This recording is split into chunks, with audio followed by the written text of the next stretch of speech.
وعلى آل إبراهيم إنك حميد مجيد اللهم بارك على محمد وعلى آل محمد كما باركت على إبراهيم وعلى آل إبراهيم إنك حميد مجيد الحمد لله الله رب العالمين দরবারে লাখো কোটি শুকর ও সুজুদ যে মহান রব্বুল আলামিন আপনাকে আমাকে ভালোবেসে মহব্বত করে মায়া করে দয়া করে দুনিয়ার সকল ফিতনা ফাসাদ থেকে হেফাজত করে সপ্তাহের সবচেয়ে দামি দিন জুমার নামাজের উদ্দেশ্যে পবিত্রতা অর্জন করে দুনিয়ার সবচেয়ে দামি জায়গা মসজিদে আল্লাহ তাআলা আগে আসার বসার এবং কিছু দিনই কথাবার্তা বলা এবং শোনার তৌফিক দান করলেন।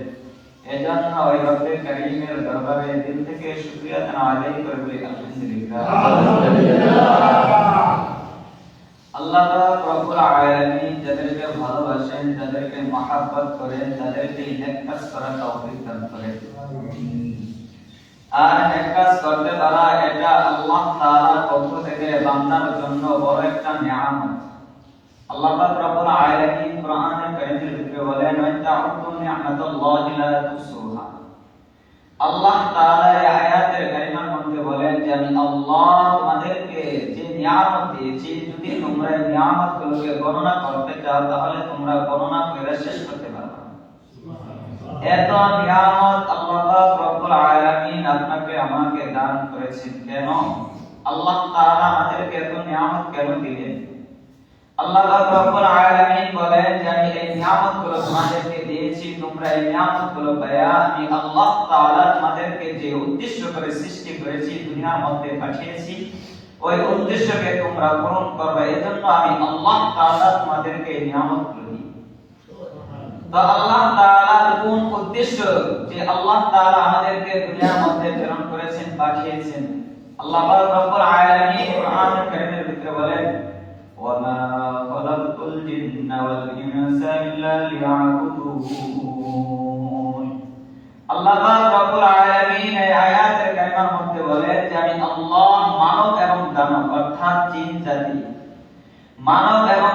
জাতিকে আমি আল্লাহ তাআলা সৃষ্টি করেছি একমাত্র আমি আল্লাহ তাআলার ইবাদতের জন্য। মুফাসসির ইকরাম ইল্লা লিয়াবুদুনকে ইল্লা লিয়ারিফুন বলেন যে আল্লাহ তাআলাকে চেনার জন্য আল্লাহ তাআলা মানব এবং দানব জাতিকে সৃষ্টি করে দুনিয়ার মধ্যে পাঠিয়েছেন। তো আল্লাহ পাক রব্বুল আলামিনকে চেনার জন্য অথবা আল্লাহ তাআলার ইবাদত করার জন্য আপনাকে আমাকে দুনিয়ার মধ্যে পাঠানো হয়েছে। তো আল্লাহ তাআলার ইবাদত আমরা কোন পদ্ধতিতে করলে আল্লাহ তাআলা সন্তুষ্টি অর্জন করতে পারবো? আল্লাহ পাক রব্বুল আলামিনের ইবাদত কোন পদ্ধতিতে করলে আল্লাহ তাআলাকে রাজি এবং খুশি করে দুনিয়া থেকে বিদায় হয়ে জান্নাতের মধ্যে যেতে পারবো? আল্লাহ পাক রব্বুল আলামিন কোরআনুল কারীমের ভিতরে বলেন মান ইউতি'িল্লাহা ফাকাদ আতা আল্লাহ। যে ব্যক্তি আমার রাসূলের আনুগত্য করে সে আমি আল্লাহ তাআলারই আনুগত্য করি। অপর এক আয়াতের মধ্যে আল্লাহ পাক রব্বুল আলামিন বলেন মান ইউতি'িল্লাহা ওয়া রাসূলাহু ফাকাদ ফাযা ফাওজান আযীমা। আল্লাহ তাআলা এই আয়াতের কারিমার মধ্যে বলেন যে ব্যক্তি আমি আল্লাহ এবং আমার রাসূলের আনুগত্য করলো ওই ব্যক্তি সফল কামিয়াবি হয়ে যাবে। তো আল্লাহ তাআলার আনুগত্য করার জন্য রাসূলের আনুগত্য একান্তই প্রয়োজন, না হলে আল্লাহ তাআলার আনুগত্য কোনোভাবেই করা সম্ভব নয়। তো রাসূলের আনুগত্য করব কিভাবে? আল্লাহ রাসূলের আনুগত্য করলে আল্লাহর আনুগত্য করা হয়। আল্লাহ রাসূলকে ভালোবাসলে আল্লাহকে ভালোবাসা হয়। আল্লাহ রাসূলকে মহব্বত করলে আল্লাহকে মহব্বত করা হয়। আল্লাহ পাক রব্বুল আলামিন কোরআনুল কারীমের ভিতরে বলেন কুল ইন কুনতুম তুহিব্বুনাল্লাহ ফাত্তাবিউনি ইউহিব্বুকুমুল্লাহ। আল্লাহ পাক রব্বুল আলামিন নবী মুহাম্মদ রাসূলুল্লাহ সাল্লাল্লাহু আলাইহি ওয়াসাল্লামকে ডাকতে বলেন হে আমার হাবিব, হে আমার বন্ধু, আপনি দুনিয়ার মানুষদেরকে জানায় দেন যদি তারা আমি আল্লাহকে ভালোবাসতে চায়, আমি আল্লাহকে মহব্বত করতে চাই, আমি আল্লাহকে পাইতে চাই, তারা যেন আপনাকে ভালোবাসে, আপনার অনুসরণ করে, আপনার আনুগত্য করে, আপনার ইত্তেবা করে। আল্লাহ পাক রব্বুল আলামিন এই আয়াতের মধ্যে বলেন হে রাসূল, তারা যেন আপনার আনুগত্য করে। সাহাবায়ে কেরাম রাদিয়াল্লাহু তাআলা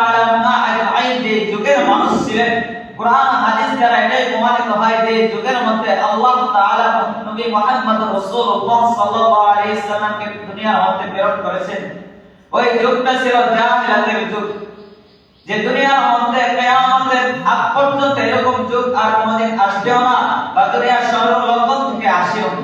এত নিকৃষ্ট একটা যুগের মানুষ যদি এত দামি হতে পারে, সাহাবায়ে কেরাম রাদিয়াল্লাহু তাআলা আনহুম আজমাইন কিভাবে দামি হলেন? তারা তো দামি হয়েছেন একমাত্র আল্লাহকে খুশি করার জন্য, আল্লাহর রাসূলের আনুগত্যের মাধ্যমে, আল্লাহকে খুশি করার জন্য, আল্লাহর রাসূলের অনুসরণের মাধ্যমে, আল্লাহর রাসূলের সিরাত মানার মাধ্যমে। আল্লাহর নবীর সাহাবী হযরত খাব্বাব রাদিয়াল্লাহু তাআলা আনহু আজমাইন ইসলাম ধর্ম গ্রহণ করার কারণে কি শাস্তির মুখের মধ্যে পড়েছিলেন। মক্কার কুরাইশের বড় বড় কাফেররা হযরত খাব্বাব রাদিয়াল্লাহু তাআলা আনহু আজমাইনকে পায়ের মধ্যে রশি বেঁধে গরম উত্তপ্ত বালির মধ্যে টানতেন আর বলতেন, হে খাব্বাব, তুমি নবী মুহাম্মদুর রাসূলুল্লাহ সাল্লাল্লাহু আলাইহি ওয়াসাল্লামের আনুগত্য ছেড়ে দাও, তাহলে আমরা তোমাকে স্বাধীন করে দেব, আমরা তোমাকে মুক্তি করে দেব। আল্লাহর নবীর এই সাহাবী খাব্বাব রাদিয়াল্লাহু তাআলা আনহু আজমাইন একটা কথাই বলতেন, হে মক্কার কাফেররা শুনে রাখো, যদি আমার জীবন চলে যায় তারপর আমি নবী মুহাম্মদুর রাসূলুল্লাহ সাল্লাল্লাহু আলাইহি ওয়াসাল্লামের আনুগত্য কোনদিন ছাড়তে পারবো না। কারণ আমার দুনিয়ার হায়াত হয়তো বা 60-70 বছর গ্যারান্টি ছাড়া, দুনিয়ার মধ্যে থাকবো কিনা এটার কোনো গ্যারান্টি নাই, কিন্তু দুনিয়ার হায়াত শেষ হওয়ার পরে যে জিন্দেগিতে আমাকে যেতে হবে ওই জায়গার হায়াত অসংখ্য অগণিত, যার কোনো সীমা নাই, যার কোনো শেষ নাই। এজন্য আমি আল্লাহ রাসূলের আনুগত্য ছাড়তে পারবো না। হয়তোবা তোমরা আমাকে যে শাস্তি দিতে চাও তো দিতে পারো। আল্লাহর রাসূল সাল্লাল্লাহু আলাইহি ওয়াসাল্লামকে তারা কতটা ভালোবাসেন, যার কারণে তারা দুনিয়া থেকে জান্নাতের সার্টিফিকেট পেয়ে কবরের মধ্যে গেছে। আল্লাহর নবীর একজন সাহাবী হযরত তালহা রাদিয়াল্লাহু তাআলা একদিন আল্লাহ রাসূল সাল্লাল্লাহু আলাইহি ওয়াসাল্লামের সামনে যা বলতেছেন, ইয়া রাসূলুল্লাহ, ইয়া হাবিবাল্লাহ, আমি আপনাকে ভালোবাসি, আমি আপনাকে মহব্বত করি। আল্লাহ রাসূল সাল্লাল্লাহু আলাইহি ওয়াসাল্লাম হযরত তালহা রাদিয়াল্লাহু তাআলাকে ডাকতে বলেন, হে তালহা, কতটুকু ভালোবাসো? কে ইয়া রাসূলুল্লাহ, আমি দুনিয়ার সব কিছুর চাইতে, আমি সবচেয়ে দুনিয়ার মধ্যে আমি আপনাকেই বেশি ভালোবাসি। আল্লাহ রাসূল সাল্লাল্লাহু আলাইহি ওয়াসাল্লাম বলেন, যদি তুমি আমি নবীকে দুনিয়ার সবচেয়ে বেশি ভালোবাসে থাকো, তাহলে তালহা তুমি যাও, তোমার জন্মদাতা পিতার গর্দানটা আমি নবীর সামনে এনে দাও, আমি নবীর জন্য। হযরত তালহা রাদিয়াল্লাহু তাআলা বলেন, লাব্বাইক ইয়া রাসূলুল্লাহ, আপনি যদি বলতেন আমার পিতামাতা কেন দুনিয়ার যার গর্দান আনতে বলেন, আমি তার গর্দানই আপনার জন্য এনে দেব। কারণ দুনিয়ার মধ্যে আমি আমার মা বাবার চাইতে, আমি আমার সন্তানের চাইতে, আমি আমার বাড়ি গাড়ির চাইতে, সব কিছুর চাইতে আমি আপনাকে বেশি ভালোবাসি। আল্লাহ রাসূল সাল্লাল্লাহু আলাইহি ওয়াসাল্লাম বলেন, তাহলে যাও। তালহা রাদিয়াল্লাহু তাআলা তার বাবার গর্দান আনার জন্য যখন গেলেন, ওই দিক দিয়ে বাবাও শুনছে, আল্লাহ রাসূল সাল্লাল্লাহু আলাইহি ওয়াসাল্লাম তার গর্দানটা পছন্দ করতে, বাবাও দাঁড়ায় বলতেছে, এই তালহা তুমি আসো, আল্লাহ রাসূল আমার গর্দানটাই তো পছন্দ করেছে, হয়তোবা দুনিয়ার মধ্যে আর কোনোদিন তোমার আমার দেখা হবে না, কিন্তু তোমার আমার দেখা জান্নাতের মধ্যে হবে। আল্লাহ রাসূল চাইছে, আর দেরি করো না, তাড়াতাড়ি আসো, আমার গর্দানটা নিয়ে যাও। এটাই তো ছিল সাহাবায়ে কেরাম। আল্লাহ রাসূল সাল্লাল্লাহু আলাইহি ওয়াসাল্লামের সাহাবী যখন সামনের দিকে দৌড় দিলেন, আল্লাহ রাসূল সাল্লাল্লাহু আলাইহি ওয়াসাল্লাম ডাকতে বললেন, হে তালহা, দাঁড়াও, আমি নবীর তো মাকসাদ ছিল তোমাকে পরীক্ষা করা, তুমি আমি নবীকে কতটা ভালোবাসো, তোমার বাবার চাইতে বেশি, তোমার মার চাইতে বেশি, তোমার দুনিয়ার চাইতে বেশি, তোমার সম্পদের চাইতে কি আমি আল্লাহ, আমি রাসূলকে তুমি বেশি ভালোবাসো, এটা পরীক্ষা করার জন্য আমি তোমাকে বলেছিলাম। আল্লাহ রাসূল সাল্লাল্লাহু আলাইহি ওয়াসাল্লামের এই সাহাবী তার কিছুদিন পরে আল্লাহ রাসূল সাল্লাল্লাহু আলাইহি ওয়াসাল্লামের দরবারে আসেন। আল্লাহ রাসূল সাল্লাল্লাহু আলাইহি ওয়াসাল্লাম চিন্তা করতে লাগলেন, কি হলো, আমার এত আদরের সাহাবী, আমার এত প্যারা সাহাবী কেন আসে না, আমার এত মহব্বতের সাহাবী কেন আমার দরবারে আসে না?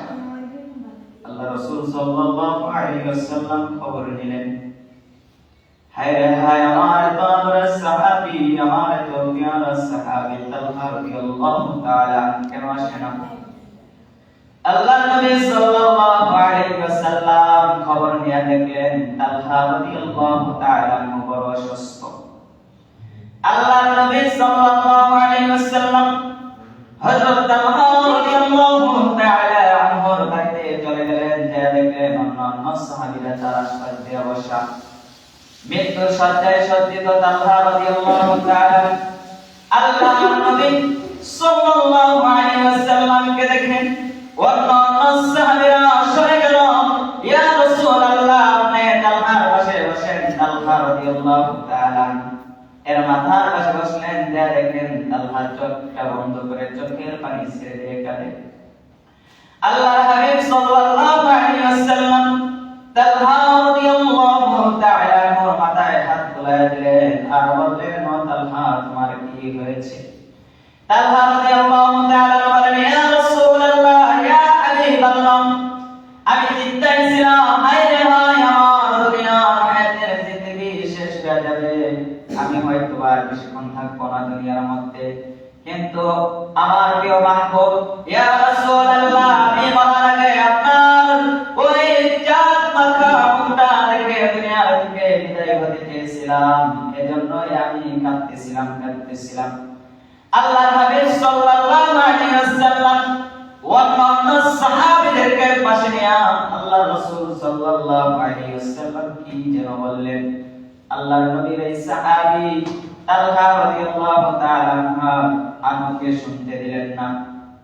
অন্যান্য সাহাবীদের কানে কানে কি যেন বলে গেল।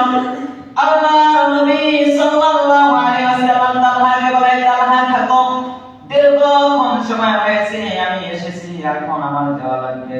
আল্লাহর নবী সাল্লাল্লাহু আলাইহি ওয়াসাল্লাম তখন তালহা সেখান থেকে চলে আসলেন। তালহা রাদিয়াল্লাহু তাআলা ডাকতে বলেন, ও আমার সাহাবীরা, আল্লাহর নবী সাল্লাল্লাহু আলাইহি ওয়াসাল্লাম তোমাদেরকে কি বলে গেল একটু বলো না। আল্লাহর নবী সাল্লাল্লাহু আলাইহি ওয়াসাল্লামের সাহাবী পাগল পারা হয়ে গেল, কি বলে গেল একটু বলো না আমারে।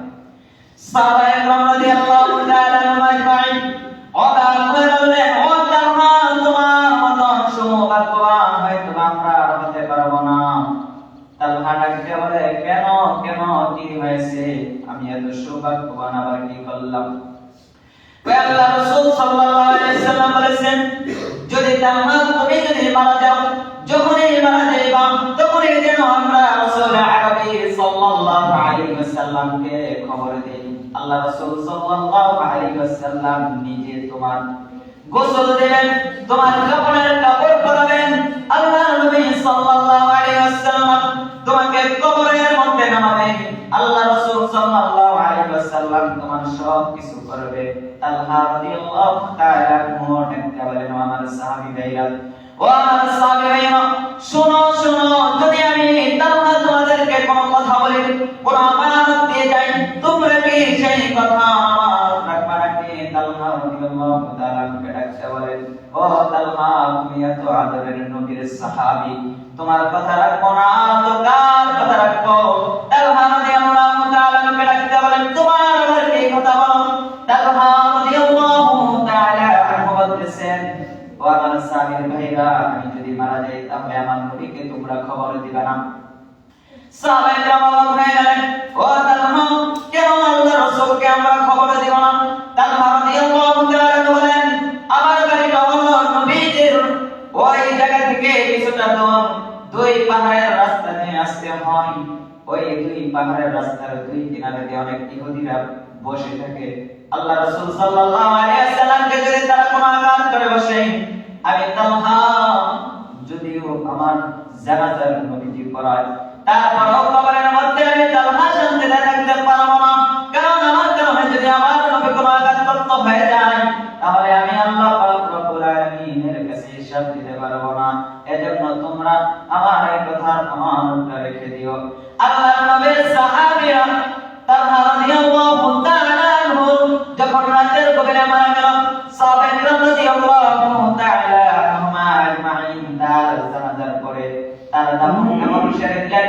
আল্লাহ রাসূল সাল্লাল্লাহু আলাইহি ওয়াসাল্লাম যখন সকালবেলায় তালহার মৃত্যুর খবর পেলেন যে সাহাবায়ে কেরাম রাদিয়াল্লাহু তাআলা আনহুম আজমাইন তাকে দাফন কাফন দিয়ে দিয়েছে, আল্লাহ রাসূল সাল্লাল্লাহু আলাইহি ওয়াসাল্লাম তালহার বাড়িতে চলে আসলেন। এসে বলে, তোমরা কেন আমাকে খবর দিলা না? আল্লাহ রাসূল সাল্লাল্লাহু আলাইহি ওয়াসাল্লামকে সাহাবায়ে বলেন, ইয়া রাসূলুল্লাহ, ইয়া হাবিবাল্লাহ, কিভাবে আপনাকে খবর দিব? আল্লাহর আমানত রাখতে যে আমরা খবর দিতে পারি নাই। আল্লাহ রাসূল সাল্লাল্লাহু আলাইহি ওয়াসাল্লাম বলেন, তাহলে আল্লাহ তোমাদেরকে কি আমানত রাখতে বলেছে যেন আমি যদি মারা যাই তোমরা তোমরা আমার নবীকে জানাই মানা কেন যদি আপনি আসেন ইহুদিরা আপনার গায়ে আঘাত করে আমি তালহা কবরের মধ্যে সহ্য করতে পারবো না থাকতে পারবো না আল্লাহ রাসূল সাল্লাল্লাহু আলাইহি ওয়াসাল্লামের মহব্বত দেখো কতটা আল্লাহ রাসূল যদিও জানাজা পড়াইতে চাই তারপরও তার বাবারে না আমার জানাজার নবীর পড়ানো লাগবে না যদি আমার নবী কষ্ট পায় এটাই তো ছিল সাহাবায়ে কেরাম রাদিয়াল্লাহু তাআলা আনহুমাদের ভিতরে মহব্বত যার কারণে সাহাবায়ে কেরাম রাদিয়াল্লাহু তাআলা আনহুমা আজমাইন দুনিয়ার থেকে জান্নাত প্রাপ্ত হয়ে কবরে গিয়েছে তা আল্লাহ রাসূলের সুন্নাত যদি আমরা সাহাবায়ে কেরামের মতন মানতে পারি তাহলে সাহাবায়ে কেরাম রাদিয়াল্লাহু তাআলা আনহুমা আজমাইন যেভাবে দাবি হয়েছে আমরাও হতে পারবো কারণ আল্লাহ পাক রব্বুল আলামিন কোরআনের কারিমের ভিতরে বলেন মা কানা মুহাম্মাদুন আবা আহাদিন মির রিজালিকুম ওয়ালাকিন রাসূলুল্লাহ ওয়া খাতামান নাবিয়্যিন আল্লাহ পাক রব্বুল আলামিন এই আয়াতের মধ্যে ওই কথাটাই বলেন যে আমি আমার নবীকে সর্বশেষ রাসূল হিসেবে প্রেরণ করেছি দুনিয়ার মধ্যে খাতামান নাবিয়্যিন হিসেবে কিন্তু আমি আবু বকরকে সর্বশেষ আবু বকর হিসেবে পাঠাই নাই আমি ওমরকে সর্বশেষ ওমর হিসেবে পাঠাই নাই আমি উসমানকে সর্বশেষ উসমান হিসেবে পাঠাই নাই তোমরাও হতে পারো আবু বকর তোমরাও হতে পারো ওমর তোমরাও হতে পারো উসমান শুধু একটা কাজই করা লাগবে উসমান যে কাজ করেছে আলী যে কাজ করেছে আবু বকর যে কাজ করেছে আল্লাহর রাসূলের আনুগত্যের মাধ্যমে তুমিও আবু বকর হতে পারবা তুমিও উসমানও হতে পারবা যদি আমরা আল্লাহর রাসূলের অনুসরণ আর অনুকরণ করি আল্লাহর রাসূলের প্রেম আর ভালোবাসা আমাদের ভিতরেও আল্লাহর রাসূলের সিরাতটাকে আমাদের জীবনের সাথে বানায় হয় তাহলে আমরাও আবু বকরের মতন হয়তোবা হতে পারবো না তারপরও তার মাধ্যমে আল্লাহ তাআলাকে বলতে পারবো হে আল্লাহ আবু বকর তো তোমার নবীকে পাওয়ার কারণে এত দামি হয়ে গেল তোমার নবীকে পাওয়ার কারণে উসমান এত দামি হয়ে গেল আমরা তো তোমার নবীকে পাই নাই আমরা তো পেয়েছি তোমার নবীর সম্মান আমরা তো পেয়েছি তোমার নবীর আদর্শ আল্লাহর নবী বলেন যে ব্যক্তি আমি আমার নবী আমি সুন্নাতকে মানলো সে আমি নবীকে মানলো আর যে আমি নবীকে মানলো কানা মাই ফিল জান্নাহ সে আমি নবীর সাথে জান্নাতের মধ্যে থাকবে তো আল্লাহ রাসূলের আনুগত্যের মাধ্যমে আমরাও জান্নাতে যেতে পারবো আল্লাহ রাসূলের আনুগত্যের মাধ্যমে আমরাও ওই জান্নাতের মালিক হয়ে দুনিয়া থেকে বিদায় হতে পারবো কোথায় আল্লাহ রাসূলের সেই আদর্শ আমাদের ভিতরে আল্লাহ রাসূলের আদর্শ বুঝলে আজকে আমাদের মধ্যে পাওয়া যায় না আল্লাহ রাসূলের আদর্শ নাই আল্লাহ রাসূলের সিরাত নাই আমাদের মধ্যে আদর্শ তো হলো ওই ইহুদিদের আদর্শ আল্লাহ রাসূলের আদর্শকে আমরা বাতিল করে আমরা ইহুদিদের আদর্শের ভিতরে ঢুকে গেলাম হিন্দুত্বের আদর্শের ভিতরে ঢুকে গেলাম খ্রিস্টানদের আদর্শ আমাদের জীবনের মডেল বানায় লইলাম আমাদের মাথা থেকে পায়ের পর্যন্ত প্রত্যেকটা অঙ্গকে সাজাইলাম ওই মেসি আর নেইমারের মতন ওই রোনালদোর মতন ওই ইহুদি খ্রিস্টানের মতন হাশরের ময়দানে যখন আল্লাহ রাসূল সাল্লাল্লাহু আলাইহি ওয়াসাল্লাম জিজ্ঞেস করবে ও আমার উম্মতেরা আমি নবী তোমাদের জন্য কত কষ্ট করলাম কিন্তু তোমরা আমি নবীকে মানলা না কেন মানলা না আমি নবীর ভিতরে কি করতে চাই তোমরা পাইলা আমি নবীকে তোমাদের মডেল হওয়ার যোগ্য না আমি নবীকে তোমাদের আদর্শবান হওয়ার যোগ্য না তখন কি জবাব দেব আমাদের তো পায়ের থেকে মাথার পর্যন্ত ইহুদিদের সাজে সাজায়া দিলাম যখন হাশরের ময়দানে আল্লাহ পাক রব্বুল আলামিন হাশর করাবেন যখন আমরা দেখব আমাদের হাশর হচ্ছে আবু জাহেলের সাথে আমরা তো উঠেছি উতবার সাথে আমরা আল্লাহ রাসূলের আনুগত্য না করার কারণে আজকে উতবার সাইবা ফেরাউন নমরুদের মতন তাদের সাথে আমাদের হাশর হচ্ছে তখন আল্লাহকে আমরা বলবো ও রব্বে কারীম আমি তো দুনিয়ার মধ্যে নামাজ পড়েছি আমি তো মালদার হওয়ার সাথে সাথে যাকাত দিয়েছি রমজান আসার সাথে সাথে আমি ফরজ রোজা আদায় করেছি মালদার হওয়ার সাথে সাথে হজ করেছি তাহলে আমার হাসরটা কেন আজকে ইহুদির সাথে আজকে আমার হাসরটা কেন আজকে খ্রিস্টানের সাথে আজকে আমার হাসর কেন নমরুদ ফেরাউন হামান কারুন সাদ্দাতের সাথে আল্লাহ পাক রব্বুল আলামিন তখন বলবেন তোমাদের কাছে কি এই দাওয়াত পৌঁছে নাই আমার রাসূলকে পৌঁছায় দেয় নাই আল্লাহ রাসূল সাল্লাল্লাহু আলাইহি ওয়াসাল্লাম হাদিসের মধ্যে বলেন মান তাশাব্বাহা বিকওমিন ফাহুয়া মিনহুম যেই ব্যক্তি যেই কওমের আনুগত্য করবে যেই ব্যক্তি যে কওমের আনুগত্য করবে আল্লাহ রাসূল সাল্লাল্লাহু আলাইহি ওয়াসাল্লাম বলেন হাশরের ময়দানে ওই ব্যক্তি ওই কওমের সাথে উঠবে আর আল্লাহ পাক রব্বুল আলামিন ওই ব্যক্তিকে ওই কওমের সাথে হাশর করাবে যদি তুমি হামানের আনুগত্য করো যদি তুমি কারণের আনুগত্য করো যদি তুমি সাত্তাতের আনুগত্য করো আবু জাহেল উতবার আনুগত্য করো আল্লাহ রাসূলের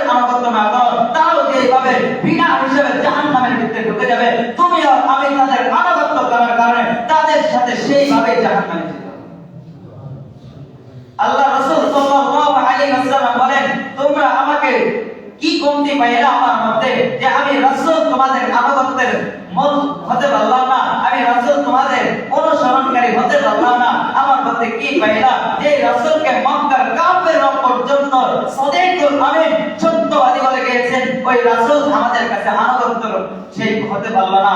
আর আফসোস আর দুঃখের সাথে বলতে হয় আমরা মুসলমানের সন্তান হওয়া সত্ত্বেও ইহুদিদের সাথে মিলে গেলাম, খ্রিস্টানের সাথে মিলে গেলাম। যে ইহুদি নাস্তিক মুরতাদরা মুসলমানের রক্ত দিয়ে জমিনকে বিছিয়ে দেয়, মুসলমানের রক্ত নিতে তারা আনন্দ উল্লাস করতে পারে, সেই ইহুদিদের সাথেই আমরা মিশ্রিত হয়ে গেলাম। এই তো ডিসেম্বর মাস শেষ হবে, 30 তারিখ রাত 12টা আমাদের 31 রাতে আমরা পালন করব। এটা কাদের আনুগত্য করা হয়? আল্লাহর রাসূলের আনুগত্য করা হয় না। 31 রাতে জানুয়ারি থেকে জানুয়ারি, এটা ইহুদিদের মাস, এটা খ্রিস্টানদের মাস, এটা বৌদ্ধ নাসারা নাস্তিক মুরতাদদের আনন্দের মাস, আমাদের জন্য আনন্দের মাস নয়। কিন্তু বড় আফসোস আর দুঃখের সাথে বলতে হয় 31 রাতে ইহুদির চাইতে বড় আনন্দ করি আমরা, এই খ্রিস্টানের চাইতে মুসলমানের সন্তানরা হাজার হাজার টাকা খরচ করে আতশবাজি ঘোরাবে, ঢাকা শহরের ভিতরে রং তামাশা শুরু হয়ে যায়, আমাদের মা বোনেরা ইজ্জতকে বিলীন করে দিচ্ছে, আনন্দ উল্লাসের নামে বায়াত করার নিরবতা শুরু করে দিয়েছে। এটা কোনদিন মুসলমানের কাজ হতে পারে না, এটা তো ইহুদিদের কাজ, এটা তো খ্রিস্টানের কাজ, এটা তো বৌদ্ধ নাসারাদের কাজ। আর তাদের আনুগত্য করার কারণে আজকে আমাদের ভিতরে দেখা যায় দুনিয়া থেকে যেতে না চাইতে কবরের ভিতরে নামবে, তো কবরের ভিতরে সব বিচ্ছুর খেলা দেখা শুরু হয়ে যায়। আল্লাহ তাআলা দুনিয়া থেকে আযাব দেখায় দেয়, ও বান্দা আমি আল্লাহ তার আনুগত্য, আমি আল্লাহকে তোরা মানলি না, আমি যে রাসূলকে পাঠিয়েছি ওই রাসূলকে তোরা মানলি না, ইহুদিদেরকে মানার কারণে আনুগত্য তাদেরকে করলি, তাদের সাথে তোরা জাহান্নামের ভিতরে থাকবি। আমি আল্লাহ সেই দিন তাদেরকে ক্ষমা করব না, কারণ আমি আল্লাহ হাসরের ময়দানে রহমান আর থাকবো না, আমি আল্লাহ রহিম আর থাকবো না তাদের জন্য। আমি আল্লাহ হব লিল্লাহিল ওয়াহিদিল কাহ্হার, কঠোর বাদশা হব, এক যারা পরিমাণ আমি আল্লাহ তোমাদেরকে সাথ দিব না। যদি আমি আল্লাহকে তোমরা দুনিয়ার মুখে এক যারা পরিমাণ স্মরণ করো নাই, আমার রাসূলকে আনুগত্য তোমরা করো নাই, যাদেরকে আনুগত্য করেছো তাদের সাথে থাকবা। আমি ইয়ামাল মিসকালা যাররাতিন খায়রান ইয়ারা ওয়া মান ইয়ামাল মিসকালা যাররাতিন শাররান ইয়ারা। এক যারা পরিমাণ ঈমান নিয়ে আসবা, এক যারার প্রতিদান আমি আল্লাহ তোমাদেরকে দেব, এক যারার প্রতিদান আমি আল্লাহ তোমাদেরকে দেব। এক যারা পরিমাণ গুনাহ নিয়ে আসবা, আমি আল্লাহ এক যারার প্রতিদান দেব, সেই গুনাহ এক যারা পরিমাণ জাহান্নামের ভিতরে আমি আল্লাহ তোমাদেরকে দেব। তো দুনিয়ার মধ্যে যদি আমরা দুনিয়া থেকে যদি জান্নাত প্রাপ্ত হতে চাই, একটাই রাস্তা আমাদের, সেই রাস্তা হলো আল্লাহ রাসূলের আনুগত্য, আল্লাহ রাসূলের মহব্বত করা লাগবে। ইহুদিদের বাবা ভাইরা আমার, ইহুদিদের মহব্বত ছেড়ে দাও, খ্রিস্টানের মহব্বত ছেড়ে দাও। হয়তোবা দুনিয়ার মধ্যে 70 বছরের জিন্দেগি আমাদের হয়তোবা বাঁচি কিনা এটাও সন্দেহ। যদি এতটুকু জিন্দেগিকে স্যাক্রিফাইস করে তোমরা যেতে পারো, আল্লাহ এবং তার রাসূলের জন্য দিয়ে যেতে পারো, হাশরের ময়দানে হাদিসের মধ্যে আছে হাশরের ময়দানে একটা সেকেন্ড হবে দুনিয়ার 1000 বছরের সমান।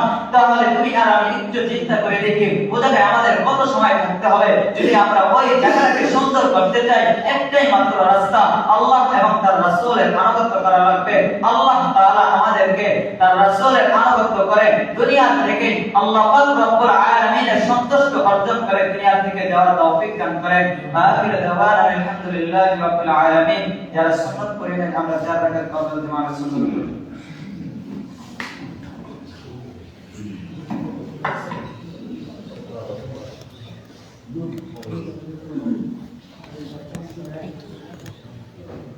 Thank you so much.